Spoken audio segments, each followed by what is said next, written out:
Hey, my magical friends. Welcome to another Witchful Ways podcast episode. I am Annika, giving you insight, guidance, tools, and amazing membership to allow you to live a magical life every single day. So this week, I want to talk about working with spirit. And I want to talk about it because I work every single day. For as long as I can remember, I have worked with spirit every single day of my life. And well, I should say interacted with, right? I do use them in my work. Obviously Witchful Ways, right? I use them in my craft. I use them in my divination. I use them in my readings. I work with spirit every single day. But even before I use them in my working aspect, I use them in my every single day life. Just like those of us, and when I say spirit, what am I talking about? Well, I'm talking about our spirit teams. Our spirit teams are made up of angels, spirit guides, ancestral guides, power animals, animal guides, guardian angels, archangels, right? All of those things that exist in the other realms. Okay. Let's say not in the physical realm. Okay. So that can include things like the Fae. That can include things like unicorns. That can include things like dragons, right? Like all of those different realms. You can work with all of those different things. And each person, again, is attracted to whatever they choose to work with because of some emotional attachment to it. Maybe you absolutely love dragons and that is what you decide to work with. So let's talk about it. Because I get the question, right? Because those of you that have been to Witchful Ways on my website and see what I offer magical talisman. I offer spirit companions. I offer readings, and I offer a membership, among some other things, oils and candles and stuff, right? So somebody asked me, well, I'm not sure that I want to work with something that has been chained, if you will, right? Or taken prisoner in this item. And I want to, and I can't talk for any other practitioners. I'm only talking about what I offer at Witchful Ways and what a lot of people work with, and they're not realizing that they're even working with those kind of spirit. Okay. So when we talk about archangels are, of course, available to everybody all the time. Right? They can be everywhere. They're kind of the ones everybody knows: Archangel Michael, Gabriel, Ariel, right? Azrael, all those. So those are available to everybody all the time. They can be everywhere all at once, and they have specific things that they do for divine, one source, God, all, whatever you call it, right? They have specific things that are their specialties. Okay. Then we have the regular angels. And those angels are ones that, of course, are not archangels, but are also not guardian angels. They're not ones that are assigned to any particular person, but they are there to do supportive work that's needed for any person. Okay? But those are not ones that are all the place all the time, right? Like an archangel, all can be everywhere all at once. Well, anything on the other side can be everywhere all at once because there's no space and or time, but they're not ones where everybody calls upon. So there is a plethora of angels that work within healing, or a plethora of angels that work within supporting your financial aspects, right? Like when you need help with that. There's, for all anything that you can think of, there's an angel for it. And there are a lot of them. Not just one or two, right? Like we have the archangels. Everybody knows those major 7, right? Of course, there's more than 7, but everybody knows those major 7 names, and that's who they call upon. That's what you see. But there's so many other angels to call on. And you don't have to know their names, right? Because as I said in a different podcast, they don't really have names. That, or actually, I think it was a Fun Filter Friday, that they don't really have names, right? Their energy, their sound, their language is vibration and sounds. And so are our words. Our words in the human language are vibration and sound as well. But they don't have the need to label things because everything is all. Okay?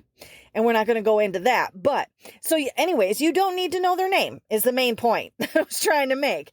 You can simply ask, okay, any angel that's going to help me stay safe on my journey to wherever you're going, right? Keep me safe in my travels, angels. And those that are pulled to you because of your energetic attraction, if you will, for them, because they know that their energy is going to work well with your energy, right? Like all of those or any of those can step up and stay by you and help and support you in whatever way that you request. Okay? So it's available to everyone. We know that. Well, maybe now you know that. Okay. And then you have your guardian angel, right? Your guardian angel is you specific. You are their job, you and only you. And they work with you or for you and through you every single day. Okay. I'm sure we're all familiar with our guardian angels. So now let's talk about what's the difference between angels and spirit guides and spirit. Okay. Angels have never walked the earth except for a few of the archangels, right? Metatron, Sandalphon. Okay. But otherwise, any angel has never been incarnated into physical realm of earth. Okay. So they are infinitely connected to divine source, one God, all, whatever you call it. They are always connected and working with divine grace and goodness and working for your higher self, right? Working with your higher self, keeping you in the goodness. Okay. So when we talk about spirits then and spirit guides, your spirit guides oftentimes have been in physical form. What makes them so powerful in helping us is that they recognize and realize the limitations of our human minds and physical bodies.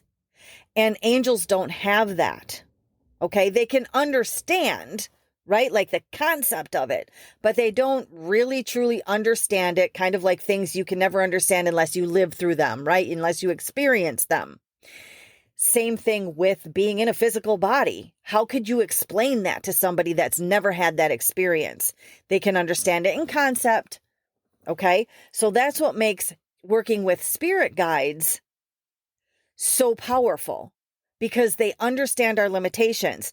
So therefore, the information that we ask of our spirit guides can come to us in ways that our human brains can understand. All right. So we will have our main spirit guide and or guides that are with us from conception through death, right? And beyond, if you are a reincarnation believer, right? So they're with us all the time. They incarnate with us every time. And some people think that of guardian angels as well, but your belief system, you do you, witchy poo, right? So they're with us all the time.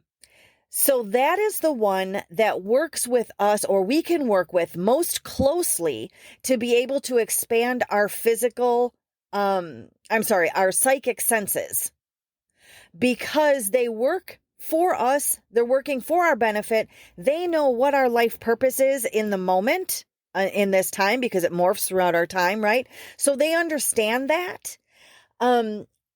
And they know all the plans that were put in place of what we wanted to accomplish and achieve and, or, do while we were here in this lifetime. And their job is to help us complete those things. They know the map. They can see where we're at on the map. But we had chose, when we incarnated into this physical lifetime, we chose to be blinded to that map. But we also kept our ties, right? We kept a kind of a safety cord there to kind of help us a little bit. But sometimes we don't remember it's there, and we have to relearn it every time. And that's why we have to learn our spirituality. That's why we have to learn how to interact with our guides.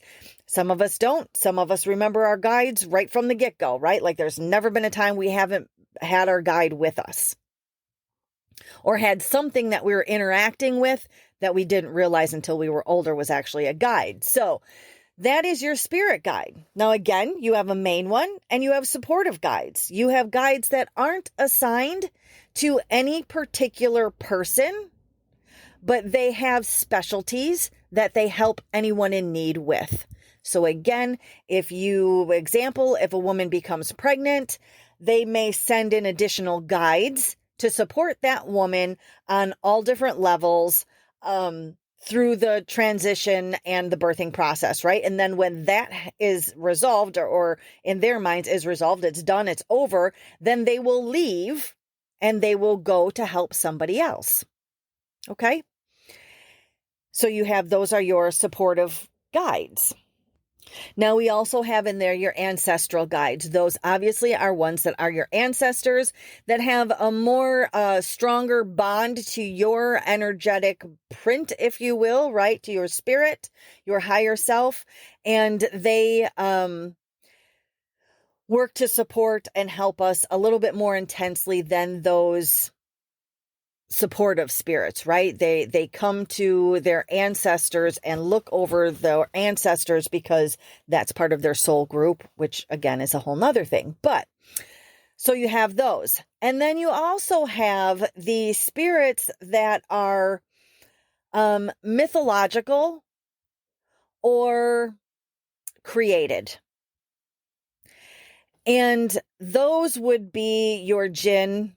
Those would be your unicorns. Those would be your fae. Those would be all of those kind of realm things, right? Your dragons, whatever it is. Ogres, all those kind of things. Do they exist? They absolutely exist, just like magic exists because you believe in it. You believe that you have the ability to work the energies, right? So those things exist. One, because people believe they have the ability to do it. So therefore, there's nothing to say that they don't. And two, because if enough people believe in something, they manifest it. So, little side note, which is interesting, then does that make you feel like if enough people believe in something, then it manifests? So does that mean that the devil's real? That's a good question, right? I think it's a good question. It's a great one to do at a pagan party,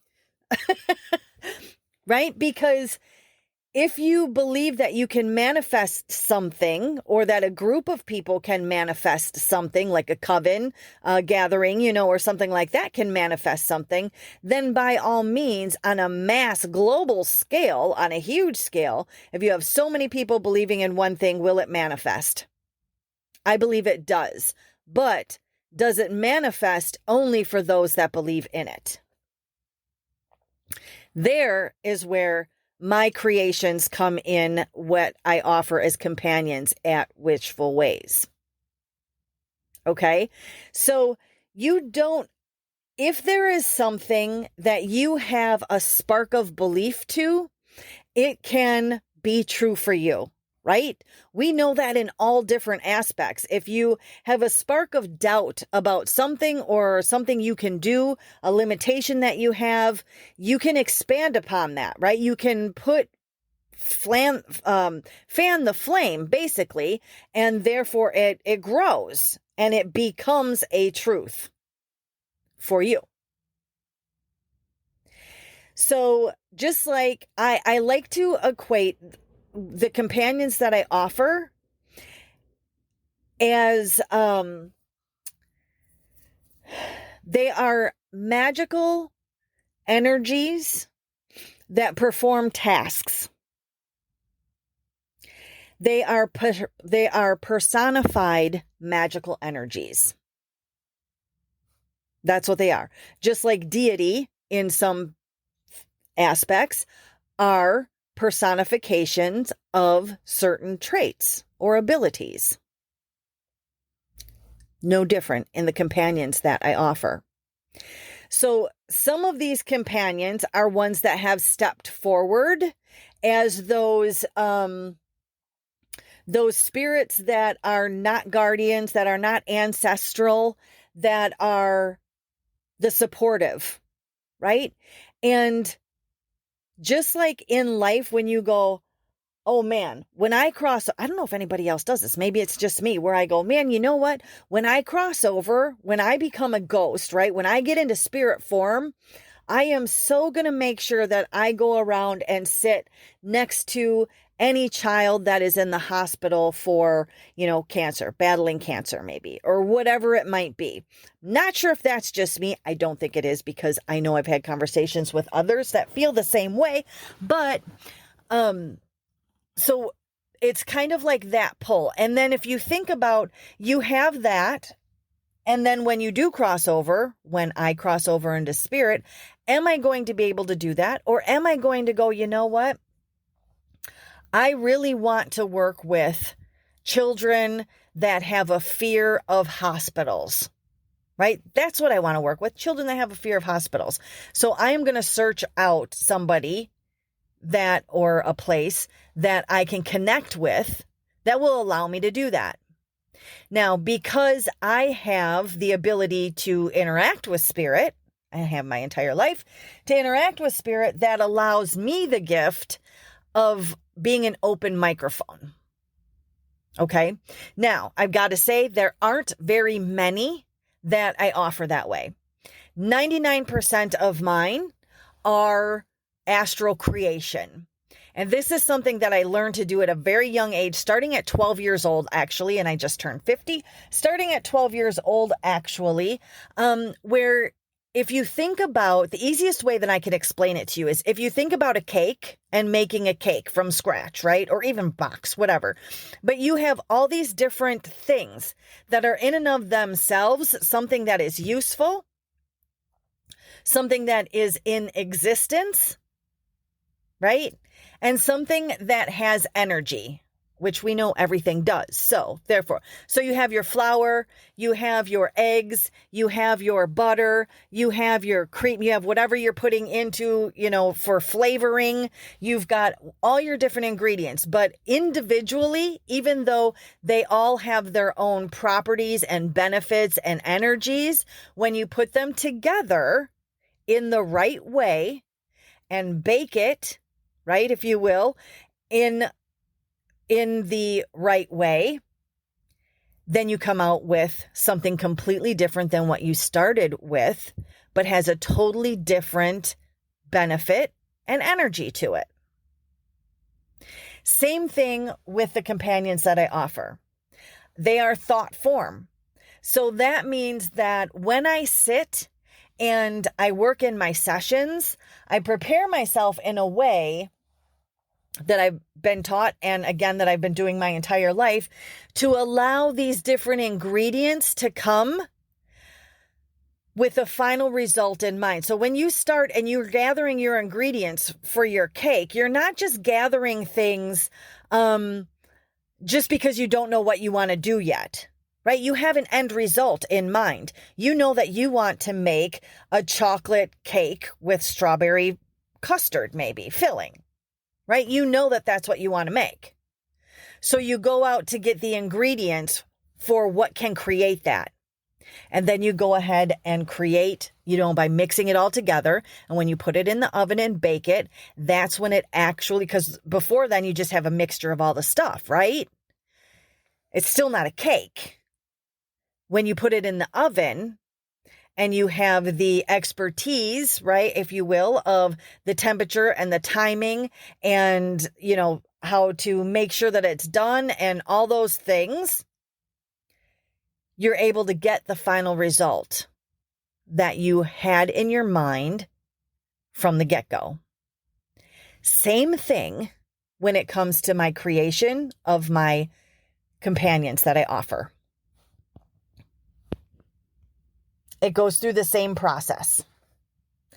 But what happens is the ingredients that I have is, yes, it's easy to pull astral energy to create a form, right? To say this is what it is, to be able to have that end result. I want to end up with one of my most popular companions is a treasure dragon. I want to end up with a dragon that is able to have financial abundance and prosperity and, works within financial universal energy flow for their human companion. So now I just gather all the ingredients and use my rituals to be able to put those together, and then conjuring to be able to bake the cake, so that what I end up with is an amazing companion that anyone can interact with, and that it will have these magical energies to be able to work in all financial aspects for you. So now when I offer it on my website or in my Magical Companions offering group, when I offer it there, people connect with it. And people connect with it because it has an energy to it. It can be put out there, if you will, right? Quote unquote, put out there, and people can connect with it on so many different levels, which allows them to say, yeah, this one is the perfect one for me. So as long as there is an inkling of, I understand that there are things on the unseen aspects that work within energetic flow. And if you believe in magic, that's what it is. So hopefully that, I know I went longer this time, but hopefully that kind of answered the question. I love talking about it, answering any questions that you have. So make sure that you can message them to me on Facebook or email them to me at witchfulways@gmail.com. Leave them in the Living a Magical Life Facebook group. However you want to get them to me, I'm so happy to answer them at any time. All right. Hopefully you have a wonderfully magical rest of your day.